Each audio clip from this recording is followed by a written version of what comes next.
എവർക്കും പുതിയൊരു വീഡിയോയിലേക്ക് സ്വാഗതം. ഇന്ന് നമുക്ക് പറയാൻ പോകുന്നത് നമ്മൾ പലയിടത്തും വെച്ച് നമുക്ക് ഇങ്ങനെ ഒരു സിമ്പിൾ നമ്മൾ കണ്ടിട്ടുണ്ട്. ഈ ഒരു സിമ്പിൾ എന്താണെന്ന് പലർക്കും നമുക്ക് മ്യൂസിക്കുമായിട്ട് റിലേറ്റ് ചെയ്ത് കാണുന്ന സ്ഥലങ്ങളിലെല്ലാം നമുക്ക് ഇങ്ങനെയുള്ള ഒരു സിമ്പിൾ നമുക്ക് കാണപ്പെടും.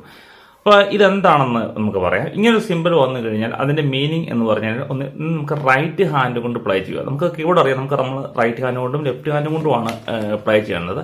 സോ ഈ ട്രബിൾ ക്ലഫ് ഇതിന് എന്തുകൊണ്ടാണ് ഇതെന്താണ് അർത്ഥമാക്കുന്നത് എന്ന് പറഞ്ഞു കഴിഞ്ഞാൽ നമ്മൾ റൈറ്റ് ഹാൻഡ് കൊണ്ട് പ്ലേ ചെയ്യുക, അതല്ലെങ്കിൽ നമുക്ക് റൈറ്റ് ഹാൻഡ് പൊസിഷനിൽ പ്ലേ ചെയ്യുക എന്ന് പറയും.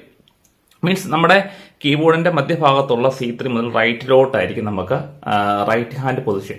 ഒന്നുകിൽ നമുക്ക് ആ പൊസിഷനെ സൂചിപ്പിക്കാനായിരിക്കും നമുക്ക് ഈ ഒരു സിമ്പിൾ സൂചിപ്പിക്കുന്നത്. അതല്ലെങ്കിൽ നമുക്ക് ആ പൊസിഷനിൽ നമുക്ക് മെജോറിറ്റി കേസുകൾ നമ്മൾ റൈറ്റ് ഹാൻഡ് കൊണ്ടാണ് പ്ലേ ചെയ്യുന്നത്. ചില കേസുകൾ നമ്മൾ ക്രോസ് ഓവർ ചെയ്ത് ലെഫ്റ്റ് ഹാൻഡ് ഒക്കെ ക്രോസ് ഓവർ ചെയ്യും.